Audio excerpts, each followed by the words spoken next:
is Amy, and I'm joined by the fantastic Pablo. We are back to show you more action. We have our top 4 match ready to go. Natalie Millar against Simone Fiorito. I think we're in for a good one here, and the tournament is dwindling down. 4 players left. Amy, I can't believe we've gotten to this point now. I know, it honestly only feels like a couple of moments ago we were beginning this colossal event, and now down to just a few players left. The top 4 of the Masters here in London. Wow, I'm absolutely floored. Who thought our Charladon Dialga versus Dragapult with that lovely brand new Badoo right there? I'm ready to rock and roll. How are you feeling about this one? What do we feel about this matchup? I feel like on paper Charladon could have an advantage, right, with all that healing through Professor Turo scenario and through that scoop up Cyclone ace spec. But I really want to shout out now this top 4 at London EUIC 25 is, I think, both players' best achievement yet, and one of these players will go one better, Natalie. One of these Amy, sorry. One of these players will be going to Championship Sunday, and like I said, on paper, I wanna favor our Charladon a little bit, but we've seen Natalie play, and she has some amazing strategies prepared, I'm sure. Absolutely, and these two are no stranger to the championships. We have so many, you know, top 32s, top 64, top 8s there. So many accolades for both of these players. They both know how to play exceptionally, and they have been doing so consistently for many years.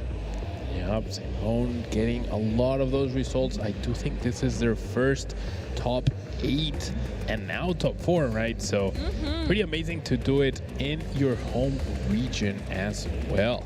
Absolutely. I am so excited for us to begin with just because of mulligans going on down here. So we're getting those all sorted out, all ironed out before the beginning of our feature match. I honestly can't wait though. This is going to be one of the games of all time. A match of titans in the TCG themselves. And I mean, speaking of titans, we have that origin form Dialga V-Star against the Badoo. Both of those pretty amazing, and I know Badoo only has 30 HP, but it has been a Titan itself throughout the whole tournament. We've seen it be poisoned, deal extra damage. We've seen it preventing players from playing their key cards at the right time. So that Badoo is really something to watch out for in the metagame right now, and it's probably going to be something to watch out for the next few years, Amy. Absolutely. My word. This is honestly so tense. I can feel it in the room as we put our first set of prize cards down to begin the day. Here we go. It's time to kick off our first top 4 match. All players are ready. We're seeing the prize cards double Night Stretcher over on Simone's side, and Natalie rocking one Dragapult. That rescue board could prove to be a little cumbersome if it's not available to help with retreating. We've seen how clutch every energy in these Dragapults is, and these Dragapult decks are, because they play so few. Absolutely, and the last time Simone was on stream, he won Bremen World Championships in the seniors division. A very accomplished player. We didn't see that on the accolades because that was his Masters accolades. Oh, interesting. All right, we're getting this started. Energy attachment, probably not gonna do too much right here. Just gonna pass it back to Natalie, see what she can piece right now. Absolutely. Not a bad start. We want Duraludons down. They will build up in no time, but no rush. We can't evolve on that first turn regardless. We can't attack. Best thing to do, attach that energy, ready to go. And over to Natalie, who will be able to launch an attack, but only with our sweet Badoo. Yep. sweet, sweet Badu, that Ichi pollen, not so sweet, right? Preventing those items now that would potentially slow down an Archaludon coming out from Simone, but I mean, that hammer in does 30 damage, quite coincidentally, just enough to knock out that Badu and prevent it from using Ichi pollen for multiple turns in a row. Yeah, that really could be troublesome. I don't know with Archaludon how much of a difference it makes after we've got set up, though. And as long as we have those items in hand early, it might be okay. Yeah. But only if the Badu comes out now will that be relevant. Otherwise, doesn't matter. Badu, if we lock from now, we could have a little bit of a struggle. Duraludon not known for kind of too much draw when two Professor's Research are absolutely trapped in the prize cards. Yeah, I mean, Natalie did have the option to go find that Badu of that Body Puffin, but we see it's nowhere to be found. And I think it makes sense that there's just like no need, right? It's a very easily taken down Pokemon, only 30 HP. Don't want to give up that free prize card just yet. And with no energy in the discard pile, that could allow Natalie to take one more turn before her Pokemon start going down. Absolutely, very much could differ there. But I like this setup so far from Natalie. Just going for that instant charge to grab more cards after a really, really heavy Dreepy board. All of the Dreepies are out. All of the friends have gathered to make sure that Natalie has the strongest start against Simone here. Now, did preemptively play that Lance, so is holding two Dracloaks in hand. If Simone can do something about that with an Iono, that could make it a little bit difficult for Natalie to even get set up this game. And Archaludon having that tanky 300 HP, having the possibility to heal any attacks that happen from that Dragapult, this could be a little difficult, but it might come down to how do either player stabilize.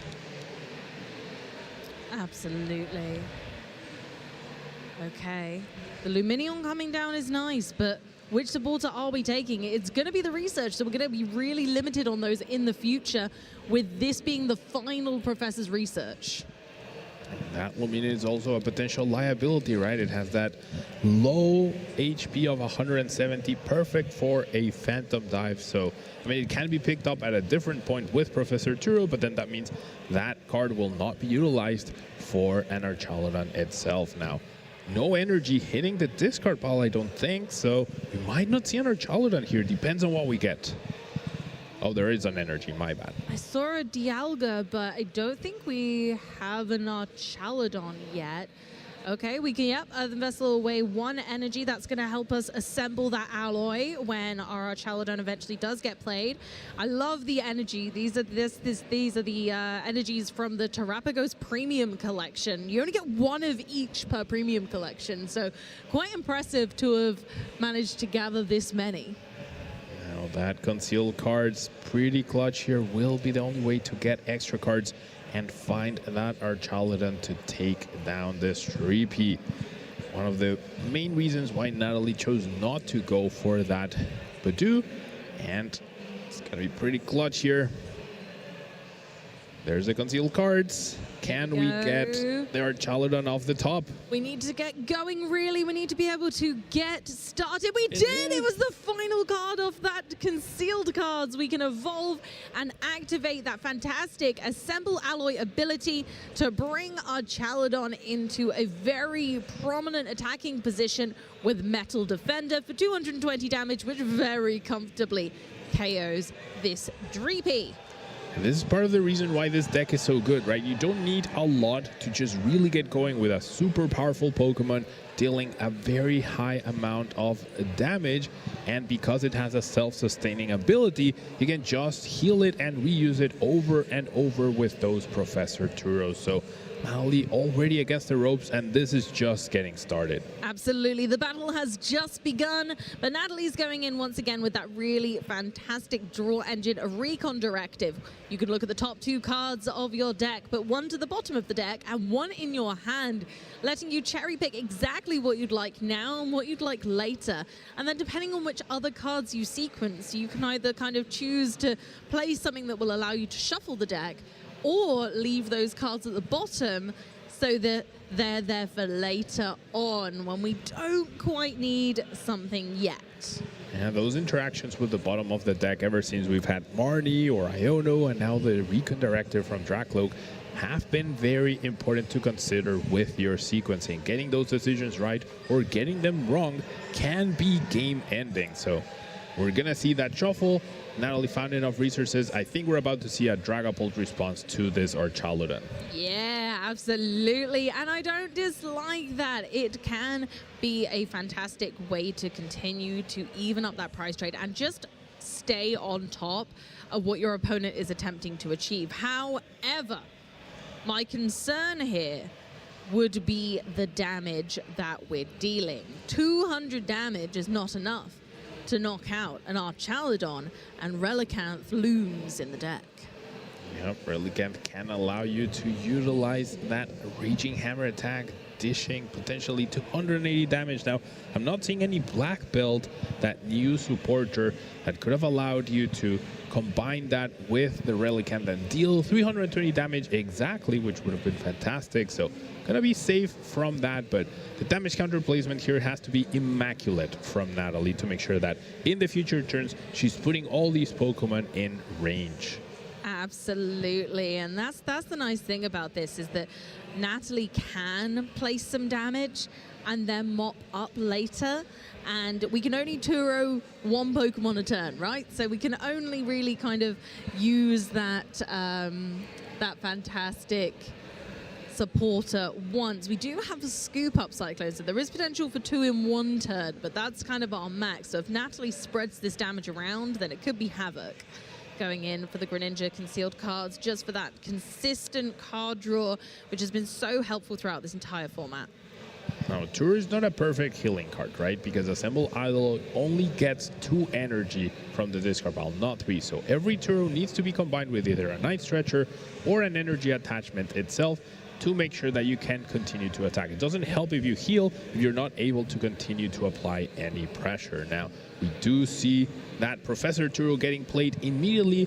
I have to wonder which Duraludon will be the one to get evolved right here. I reckon the one without any damage on, but I could be wrong, because I suppose we do want to Turo as much damage away as possible, and 60 isn't really too much of a problem. So yeah, I still like this. Either one kind of does work in this scenario, but I like kind of knowing that 240 is still too much of a stretch for Dragapult on its own. I think looking down at that Duskull is the only thing that I was a little bit afraid of. Yeah, it's the only way Natalie can piece out a knockout, but then by doing 220 damage to this Dragapult right now, if you end up using Curse Blast from Dusclops, you're essentially trading 3 prizes for 2, and that's never a good price trade-off, especially when you're falling behind already. So very true, but we've gone for the Metal Defender, 220 damage to this Dragapult EX, and over to Natalie's turn. How will she respond to this fearsome attack and explosive start? Now we do see that counter catcher, Natalie trying to even up the price trade a little bit. Probably gonna see 4 damage counters over here, which will be setting up that Archaludon pretty nicely for a follow-up Phantom Dive. Now, the key cards we need to see from Natalie eventually have to be that Dragapult, have to be that extra Psychic Energy, because there is no Crispin in this list. I absolutely love this play from Natalie. Really carefully placing those damage counters to make sure that A, Relicanth isn't going to be too much of a problem, but B, making sure that they're getting meaningful knockouts. She is playing this so beautifully. And again, using those Recon Directive abilities just to cherry pick exactly what she wants in her hand to make these combos work for her. Now, knocking out this Geraldine also removes the option of Dialga V-Star being put into play and using Star Chronos immediately, right? If it has no energy attached, you need to use 2 assemble alloys onto it plus your attachment for turn, but you cannot do that with a single Geraldine in play. So very well planned by Natalie. Absolutely. Clearly has tested this matchup a lot, respects our Chaladon as a threat, and has, teched accordingly and knows exactly the lines of play and exactly the right math to make this out alive. So here we go. Simone's turn now. And yeah, I mean, if I'm Simone, I'm probably wanting to Turo this Archaludon. But then we've got the kind of backup problem of trying to set up a potential Dialga turn, and the timing of that has to be perfect. What are we thinking next? What's up next for this titanium deck? I'm not quite sure. I mean, Simone really wants to have another Geraldine to potentially open up the Star Chronos from that Dialga V-Star next turn, but he's committed the bench space to that Fezandipity. I think his best case scenario would likely be play the Iono that he has right now, draw 5 fresh new cards, draw 3 more with Fezandipity, and perhaps 2 more with concealed cards, and hope that those 10 cards have your Super Scoop Up Cyclone, your Scoop Up Cyclone, sorry, not Super Scoop Up Cyclone, in order to heal the Geraldine, attack with a fresh one, and be able to prevent knockouts. Or attack with Dialga, that also works. Oh, okay. I love that. Okay, yep, going for the INO. Natalie has been using those Recon Directive Dracloak to cherry pick a hand, and now she's been forced to put it to the bottom of her deck, while Simone's also been just keeping up that momentum of their own and drawing plenty of cards. So let's see if they got anything they need, because I think you're right, that Scoop Up Cyclone would be so nice very soon. Turns out it's at the very bottom of the deck, so it's going to come down to the Hero Greninja in order to find that beautiful pink card. Those pink cards are so clutch. Absolutely. That's why we're only allowed 1 in the deck, right? They are so powerful that we must be held back from using them. They are too much. And 2 cards, no Scoop Up Cyclone found. The Jamming Tower can be pretty good. Oh, I love that. The Sparkling Crystal is going to get discarded anyways, but this does prevent any Forest Seal Stone from being attached to either of these Pokemon. Well, it doesn't prevent it from being attached, but it just won't work at all until the Jamming Tower gets taken away. Okay, and they took the knockout. So that Sparkling Crystal is gone, but Jamming Tower in effect is really nice right now, like you say, just to stop those Forest Seal Stones from being able to come in and cherry pick a card. So the cards that Natalie theoretically wants are now on the bottom of the deck. Forest Seal Stone cannot be used. Brilliant disruption turn from Simone there, and going into our first Recon Directive so Natalie can try and build that back up. What have we got in hand at the moment? Okay, we've got the Dusclops now, but not particularly... I'm not seeing the line right now for Natalie. So we do have an Ultra Ball, can search for a Dragapult. We do have Arven, can search for the Earthen Vessel to get the energy so we can get this return KO. Both players have a potential way to win very soon, but Natalie's definitely against the ropes. Like, if she decides to use the Curse Blast this turn for some reason to take out the Greninja, for example, and have a 3-price turn, that would allow Simone to just win with a boss's orders, essentially. Although, yeah, that would allow Simone to win with a boss's orders on Luminion or Rotom. So Natalie's going to have to hold off onto a Dusknoir and hope that Simone cannot take a 2-price knockout next turn, so that Natalie in turn can win the game afterwards. Precisely, and that's why this kind of dance has to be so meticulously kept a hold of. We need to take 6 prize cards to win, and Natalie's strategy can rely sometimes on those Dusclops or Dusknoir fixing our numbers, But if that's just not an available strategy, because unfortunately, it really does, we get a bit worried with that Dialga swinging around. All right, we do find the Dragapult off the top thanks to that flip the script. The Force Heal Stone is available, just not able to be utilized. I wonder if Natalie's just gonna plop it down in case she finds it out later down the line, but that would just make whichever Pokemon Simone decides to target next turn even better for himself. So we're gonna see a return KO. Both players at 3 prize cards, but this damage counters are actually a little inconsequential. They don't really help Natalie too much in setting up a knockout for next turn or a 3 prize turn for next turn. Absolutely. I think it's just like bringing things down. So to the 10 on that Pheasantipity to make it a clean 200. That's the most important damage for me, is that just simple 10 on the Pheasantipity, just to make it an easier KO for Natalie later on. But now she's staring down at this Origin Form Dialga V-Star, which is almost ready to rock and roll with its huge Star Chronos V-Star attack. That Star Chronos is a couple attachments away with no Duraludon. We can't get to it this turn, but Simone's play has to be the boss's orders. He has to take 2 prizes this turn. That way, that shuts down Natalie's option to use Dusknoir Curse Blast, take down the Greninja, and boss orders up any of these 2 prize Pokemon to take a 3 prize turn. So Simone really needs to find that boss play. I'm pretty sure he sees it. He's just making sure that his deck is thinner and he has the right cards to close out the game. And with 2 more attachments, if he's able to start Chronos at 1 prize card left, that would immediately end the game pretty much. Exactly. So we'll see whether the cards are going to be in his favor and he gets all of those puzzle pieces. But like you say, the confidence feels like it's there. He has the boss in his hand, but now he's eyeing up the Pokegear, so I have to wonder, what is he planning? I'm pretty sure I see a full art boss's orders right there, but with all the full arts and different arts, sometimes I do get confused. Oh no, absolutely. I think especially when there's like Professor Turo, but then Professor Turo's scenario, and the different cards with the same character, sometimes it's easy to misstep there. We go for the Pheasantipity, flip the script since a knockout was taken by Natalie last turn, to just continue that search a little bit more. And like you say, thinning out the deck a little bit, making sure that every avenue is explored.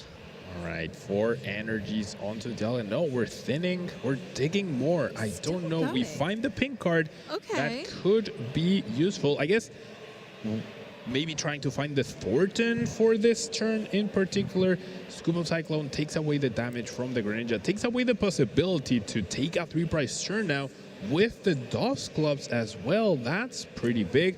And we're going to see the boss onto either Rotom or Luminion or Pheasantipity. Any of those. Oh, Pheasantipity would be 10 away from getting knocked out. So it has to be the Rotom. There we go. Dusknoir can no longer be used. Otherwise, Natalie would immediately lose the game. Absolutely. I think the thought was the Thornton there. Just thinking, okay, if I can Thornton, maybe the Luminion into a Duraludon, then I can start Chronos this turn. But with not quite enough dig there, we did just decide to go for the boss's orders and, of course, knock out this Rotom, which gives Natalie a very slither of an opportunity to take this back. I frankly think this is pretty much game. I mean, Iono plus bring up this Archaludon, sorry, and start piling up the damage somewhere might be the game-winning play, but even then, eventually you knock out the Archaludon, and therefore, I don't see how Natalie could potentially take a 3 prize turn without just giving the Star Chronos.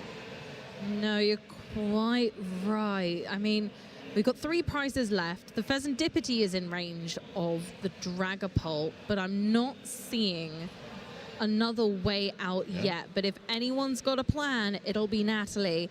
Simone, of course, going down to 1 prize card, so that Dusk Noir is absolutely offline. That is not happening, no chance at all. Going for the flip the script first off to enhance our chances of getting cards that we could need. Natalie's hand looking ginormous right now. Keep digging for as many resources as possible to make this happen. And of course, we have the Radiant Alakazam. Maybe that will make the difference. All right, we have some damage manipulation, right? We have an attachment for return, I guess. Tanking a hit. I think it's Iono and hope your opponent doesn't find a Metal Energy. I think that's our game-winning plan right there. Or an Urchaludon, which also adds energy to the Dialga. There's the Iono. There it is. Iono to 1. Energy away from potentially winning this game for Simone. And Natalie needs to find a little bit of help here. I don't know if Counter Catcher would be enough. I couldn't tell. What was it? Mystery, I didn't see. Oh, gosh. All right. No. Oh, that's going to kill me. I really want to see. There's the V-Star. There's the Counter Catcher. I'm pretty sure that's going to bring up this Archaludon if it gets played. And I think our play right now is you use Painful Spoons, move the damage away from the Archaludon to whatever else. You hit for 200 and then... No, that's not even good. No, I honestly, I don't know what the plan is. Maybe it is. Oh, okay. Maybe it is attack this Archaludon now for 200. Oh, no, yeah. Yeah.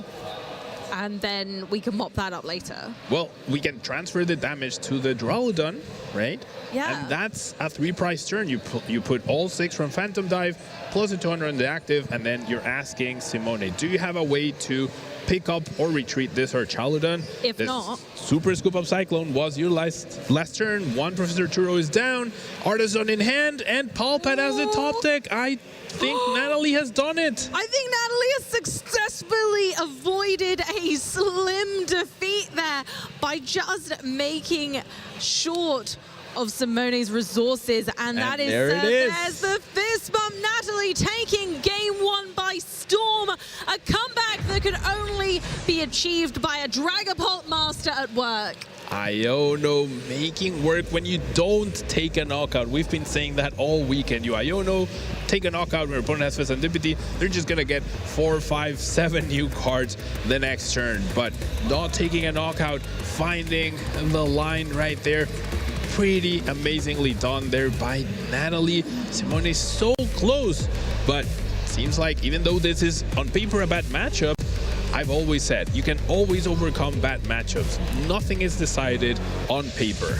No, not at all. And even though it looked really bad for Natalie for a moment there, as far as we were concerned, that doesn't mean anything until the last card has been knocked out. Because at the end of the day, Natalie did manage to disrupt enough, and that's one of Archaludon's main key weaknesses, is that actually it's really difficult to just keep your draw power up like that. You don't have any natural draw power. And so, although throughout the game, you know, supporters can be played and such, Iono down to 1, well, unless Serendipity could be utilized, like you say, we just run out of steam. Yeah, without Serendipity, those Ionos are way, way more effective. Now we're having both players set up. I think Natalie, you can tell the excitement. She's 1 game away from making it to the grand finals. Will she be the first Australian in the TCG Masters division to win an international championship? She's getting very close to doing so. Very, very close. A win in the top 4 is certainly an incredible achievement. Can she pull off another win? And oh, we're just having a look at Simone's prize cards right now, and I don't love them.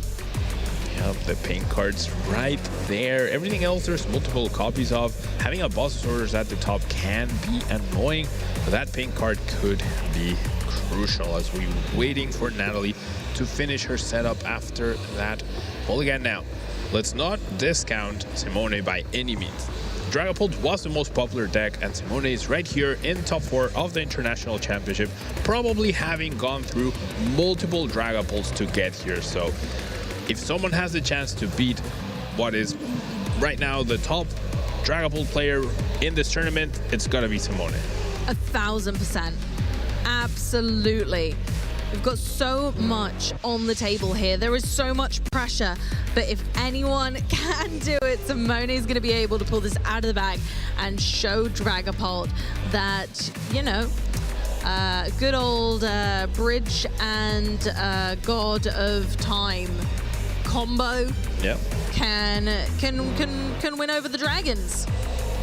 Now, I can't emphasize enough how much, like, Natalie's choices last game was what allowed her to win. Yeah, she didn't focus on the big, bad, powerful Archaludon that was scary and powered up, ready to go. She took down the Duraludon, prevented any possible Star Chronos options, forced an Archaludon to power up the Dialga, but wasn't ready to go immediately, and then that Archaludon that was preemptively utilized to power up the Dialga ended up being Simone's downfall. Absolutely. Here we go. There's the fist bump. The second game begins in our Masters top 4 here of European International Championships 2025 in London. Okay, Simone going first. Okay, we're starting off quite similar to last game. 2 Duraludon down so far. A nest board to search the deck and grab some more resources. Yep, let's see what we go for. That Radiant Greninja, start getting some energy into discard pile. Obviously very, very crucial for this deck success. 9 total energy, only 1 priced, not the biggest deal. No, not at all, especially when we have acceleration from the discard pile with Assemble Alloy. We're not too worried about 1 or 2 even being in the prize cards, so that's not a problem at all. But the place that we do want them is the discard pile, so that Radiant Greninja is coming out with that nest ball to help us out with that. It's amazing how much synergy Radiant Greninja has with so many decks, right? It's been a card that's arguably one of the best cards ever printed, and it's been used in so many different decks ever since it came out. That's going to be one of the cards I really miss when rotation happens, Amy. I think a lot of people are going to. I've posted this question a lot. Let us know in chat what card you're going to miss the most with rotation. But right now we're focusing on this Greninja because it really is tying this deck together, allowing it to very efficiently place energy into the discard pile, because you get to do exactly what you want and draw 2 cards. What could be better? Going ahead and benching that Origin Form Dialga V, ready and raring to go. We want to get that big Star Chronos turn off this time, and I believe that was a pass over to Natalie. Now, Natalie does have access to Badu right now. We could see an Arvin for a rescue board.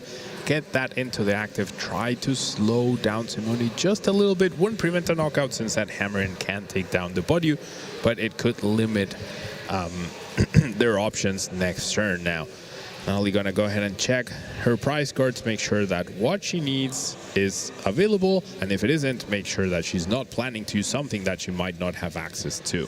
Absolutely, and that's key, especially at this stage of the tournament. It's been a long day, it's been a long weekend, but she's still got further to go if she can, and checking those prize cards, searching for anything that could be essential later on is really important. However, I don't know about you, Pablo, but I'm feeling okay about those prize cards. They're quite okay. Yeah, I think the biggest deal might be the Night Stretcher. Since the Iono is at the very bottom, that's very accessible, right? The Night Stretcher can be clutch to recover that Dusknoir, to recover an energy at a crucial time, or even the Fezandipity, which we saw last game. That's like the most impactful card that's only going to be available later, but everything else you have multiple copies of.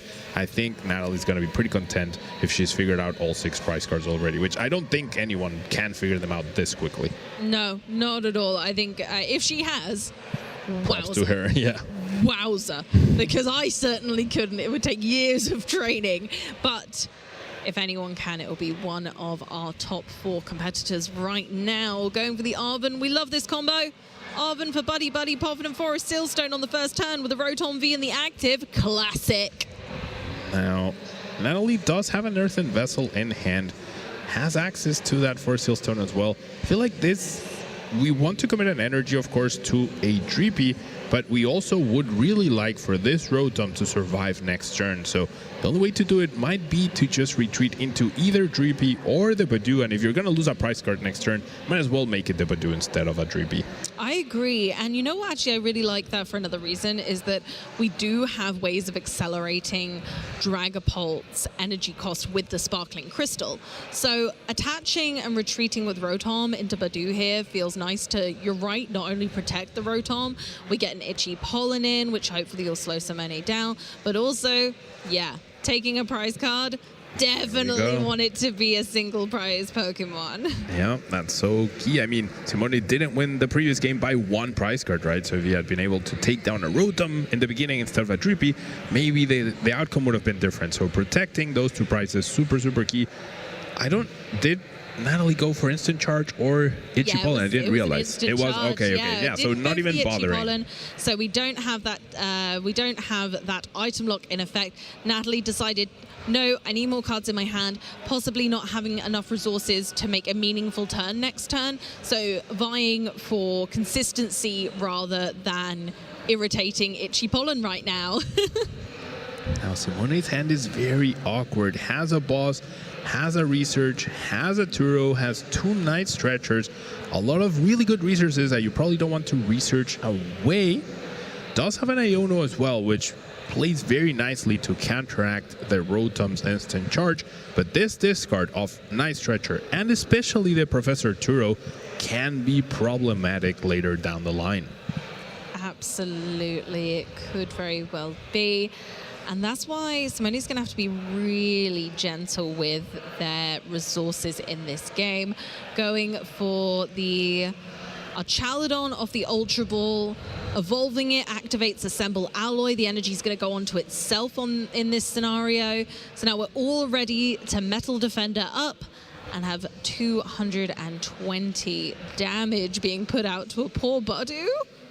But an Iono first for a little bit of disruption, since Natalie did go with the instant charge. I really like this. Yeah, Simone was in a dilemma. Had the boss, could have taken that prize lead very decisively, but instead choosing the slow and steady wins the race. I can't just boss that Rotom later down the line.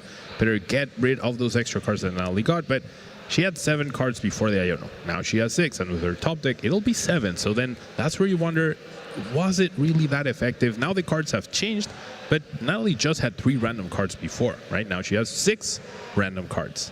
That's true. They were quite good random cards, but obviously Simone's not to know that. Exactly, yeah. Simone has no information in that, so that definitely factors into the decision. I feel like a lot of players end up falling into a trap of just, if my opponent has more than 6 cards, I'll play Iono. But you do have some sort of knowledge on what they did before the turn, so you might have some information on their hand, which might deter you from actually playing the Iono. Absolutely. Ultra Balling 2 more energy into the discard pile, exactly where we want it, as we've assessed. And down goes Badoo. My word. A solid hit. Badoo only 30 HP. Metal Defender taking it down for the first prize card. Wow. Badoo, quite literally the smallest punching bag available right now. Didn't even bother trying to pollen away against that metal type Pokemon. Not very effective at that point in time.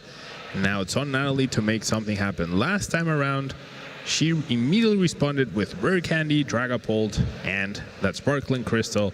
200 damage with a Phantom Dive. Can she do it again this time around, though?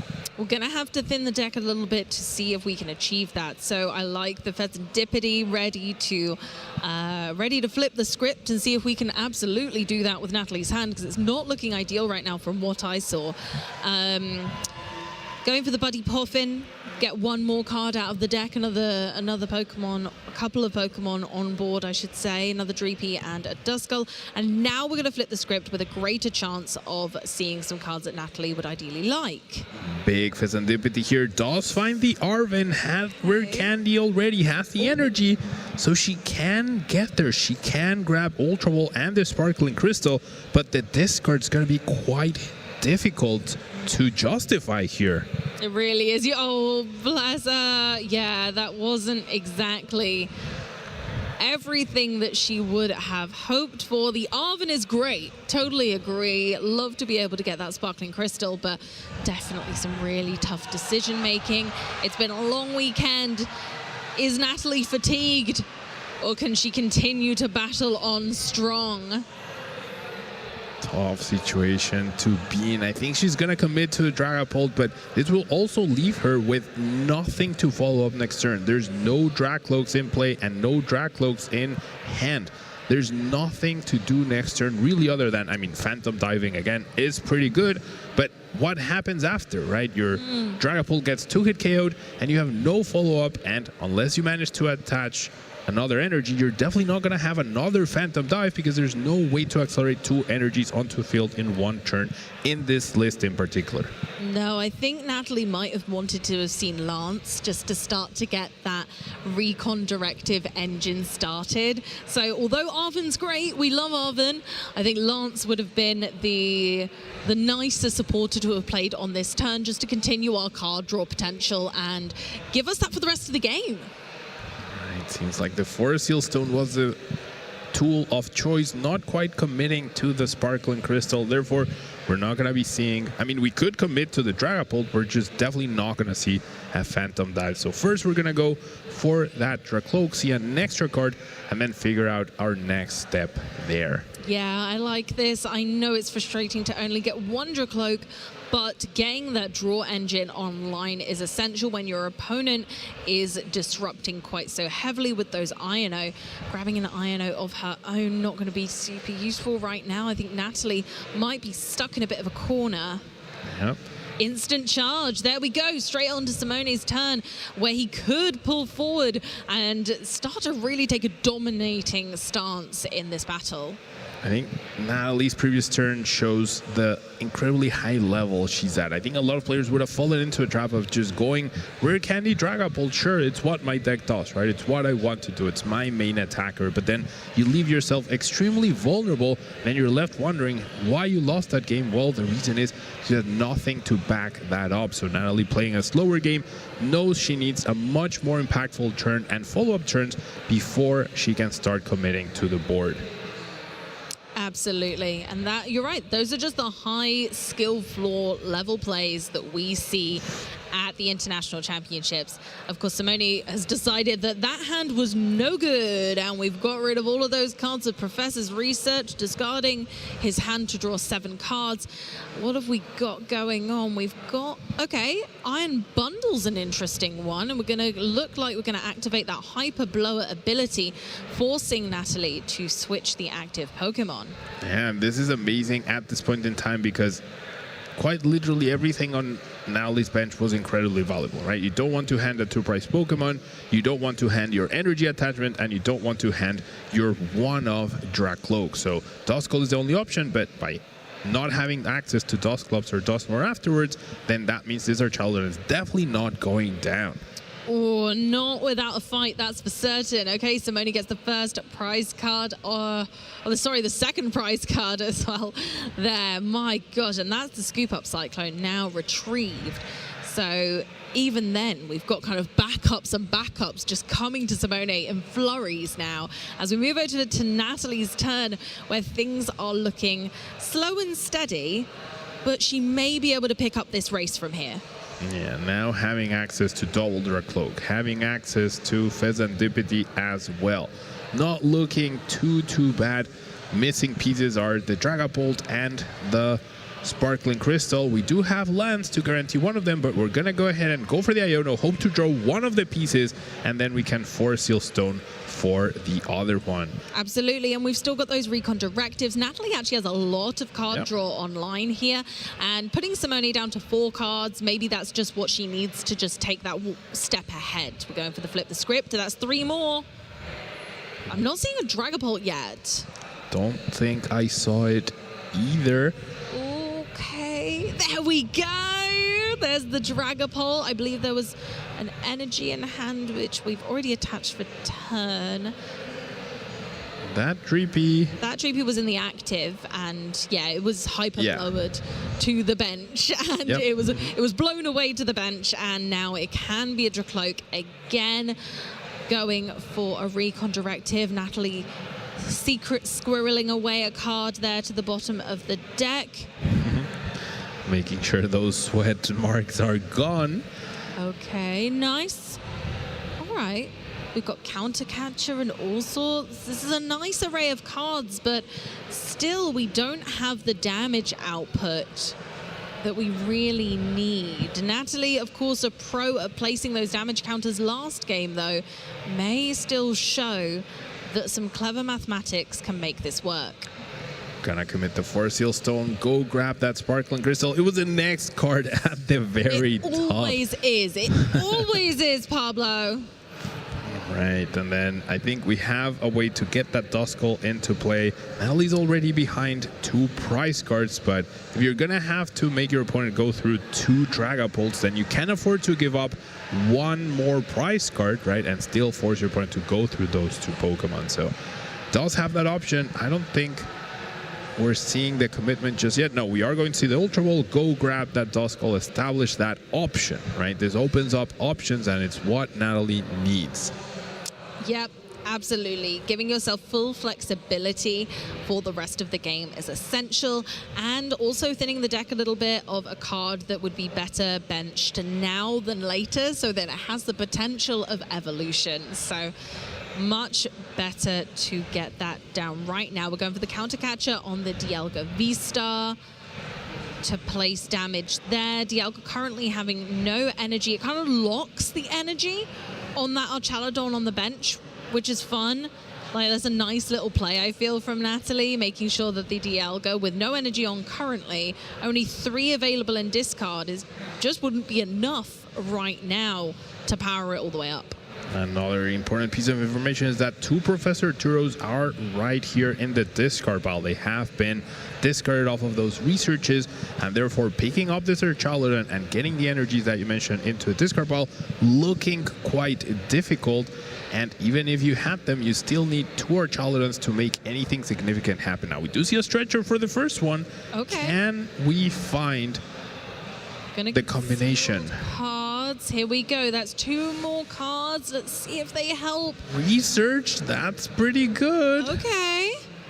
Ooh, okay. We've got 1 Archaladon in hand and an Ultra Ball. Research isn't going to help us necessarily. It doesn't help us get there right now, but it will let us see 7 new cards. So we're going to thin that Squawk ability, evolve 1 of the Duraludons into Archaladon, and hope the research gets us an energy, a way to discard the energy, and another Archaladon. It could also get us a pink card, right, which was put at the bottom off of that Iono, but now that the deck is getting shuffled, there will be the option to redraw it, and that would also help accomplish this Star Chronos. So true, and that really could be the pivotal point of this game. That could change everything. It certainly could. Taking down your opponent's Dragapult, putting yourself down to 2 prize cards, having the possibility of multiple threats on the board, and being 1 boss's orders away from winning. There we go. Oh, it's all happening. The Professor's research is played. 7 fresh cards. Are they enough? Energy, way to discard energy, and an Archaladon. That's what we need. I see the energy. Oh. I see the Scoop Up Cyclone.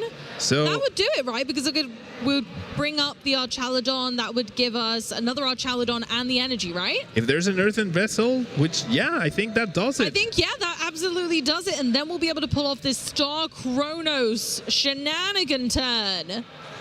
Natalie not happy seeing that energy hit the discard. Last energy available going back into the hand. So there is, like, you do need to be very careful that a late game Budew locking you out of Night Stretchers could potentially create a situation where, for example, the Greninja cannot be picked up, it cannot retreat, the Turos cannot be recovered, and Scoop Up Cyclone has already been exhausted. So I think that's a very obscure way. But if you keep your opponent's energy count available and, like, you're very aware of it, that's an option that can open up at some point. So, right, you are Meanwhile, we scoop up Cycloned that Archaladon on the bench that had some damage on already, and used that to make a fresh Archaladon EX to assemble Alloy to our Origin form Dialga V-Star for that huge V-Star ability attack in Star Chronos. It does 220 damage, and then you get to take another turn, skipping one of Natalie's turns entirely. I really wish we would see the Nespel committed into Fezandipity instead of this Duraludon. When you have such a big lead, you're one boss's orders away from winning. Your opponent's at 6 prize cards. A 6 prize turn is possible, but not super likely, as we see the Star Chronos being utilized, and Simone gets another turn. Wow. Absolutely incredible. Everything was peaceful until Star Chronos attacked. Now that's the 9th energy hitting the discard pile, so the option just opened up for Natalie if she knows that Simone plays 9 energy, but the standard has been 10, so there's a possibility that Natalie doesn't go for it just because she doesn't know the exact energy count of her opponent's deck. But locking down this Greninja would at least give her 13 turns. Well, I guess you can evolve. No, you can't attach the energy to Greninja with Metal Alloy. Yeah, exactly. Unfortunately, Assemble Alloy only works on Metal Pokemon, so that wouldn't be very effective in this instance. I was going to say, Simone possibly trying to get ready just in case that happened by recovering the last energy available, but we're going to dedicate that last Night Stretcher as well to the Fezandipity. I wonder if Natalie even tries this strategy. I mean, late game Badoo isn't unheard of, but it's certainly unusual. She's checking. There's 4 Night Stretchers. There's 2 Turos. There's Scoop Up Cyclone. There's Thornton as well. I think Natalie's gonna try and go for it. I mean, you might not even need Body if there's no more Palpat, there's no more Night Stretchers, and you make the assumption that your opponent plays 9 energy. Yeah. Natalie's definitely checking for it, and Body would guarantee it, but even if you don't have Body, not a lot of lists play to Palpat, and it's not the case right now, so a single counter catcher might do it here. This is unbelievably clever. This is next level. Knowing the different builds of deck lists. There's the counter catcher in hand. Does Natalie go for the play? I mean, given how far behind she is, I feel like you try it, and if it doesn't work, you find out your opponent has 10 energy, and then you go to game 3 with that full knowledge. I was going to say, with 1 game up, that doesn't seem like a bad plan, right? Oh my gosh, I think she's torn. She's really trying to figure out if it's worth the risk. I mean, do you have a different way to win this game? Or, I mean, she could try to just, like, bring up this Archaladon and go from there. The cogs are turning. Natalie looks stressed, and I would. I am stressed. I am more stressed than Natalie, I think. Okay, here we go. The next piece. Oh, I just don't know. I like this plan. These are the sort of things, Amy, that I'm so sure that I know I'm going to get burned somehow. Like, I keep, every time I'm sure something's going to happen or that's a surefire way to win, the other player turns it around, completely makes me look like a fool. So we're going to try it, though. Yeah, reverse psychology this. All right. There we have the boss onto the Archaladon and a pass. Does Simone have a way out of this situation? I think Natalie was actually counting her deck just to make sure, we're going to get a deck count because now we're in deck out mode. How many cards are left here? Simone does have an Iono down to 2 versus Natalie 6. I think we're heading into a deck out situation, Amy, and whoever has more cards left in their deck will be the winner. This is crazy. Currently, that person is Natalie. And so I'm not sure Simone can make it out of this in that scenario. This feels like such a strong play from Natalie. I will be astounded if Simone comes through and makes a comeback out of this scenario, because he's just out of energy. And Natalie, very well assessing that, has gone, okay then, well, if I bring this Archaladon into the active, can you retreat it? Because if not, then you're going to run out of cards, my friend. I mean, we just saw Simone's full deck. The answer is no. I don't think. I mean, I'm not a fan of Natalie playing down cards because of the Iono. I'm also not a fan of Simone playing down cards. Nope. I mean, both players have the exact counts of everything, so Natalie must be doing it because she's sure she can afford to. I think we're going to see Natalie move on to the finals. Pass. Draw. Pass. Draw. Pass. Draw. Pause. Pass. Draw. Pass. I'm doing play-by-play. Draw. I can tell, yeah. Pass. Draw. Pass. Draw. I don't know. Let's keep going! I want a draw pass counter. That's what I want right now on this stream. How many times are we going to go round in circles? I'm pretty sure Natalie had more cards total when we add up her deck and hand. Okay, I'm pretty sure I just counted 14 cards in Natalie's deck and... Oh my god, I don't know. I couldn't tell. Do you know? I couldn't tell. Oh no, don't do this to me. Draw paths. Like, they're not even bothering seeing the cards at this point in time. I mean, there's no point. It is just... This is Natalie's win condition at this point in the game. Yeah. She's committing to it, and I am... And you know what? I respect it. I respect it. If Natalie doesn't win this game, it's because of that energy. That energy could be game-ending if she's one card away. I can't tell who's gonna win. It must be a one-card difference. Like, the decks are so similar. All right. Oh, she's counting. 6. She found it was too quick. Okay, Natalie definitely has more. Natalie definitely has more. Yep. Draw pass. Yep. Draw. Draw pass. Draw. Draw pass. Pass. Natalie's looking at it this time. Pass. Draw pass. Ooh, 4. Look, having a look. And 4. Yeah. Draw. Yeah, it's one card difference. Literally it's one literally card, one card. This energy could have been so costly, gosh. Natalie. Why did you do it? So scary. There we go. Pass. How's this the second deck out we are seeing today? Draw pass. And there we go. Natalie progresses to our... Oh, wow. To our finals. What an intense match with mathematics and skill galore. One card. Night Stretcher for Serendipity, ultimately costing Simone a game where he was in such a dominant position.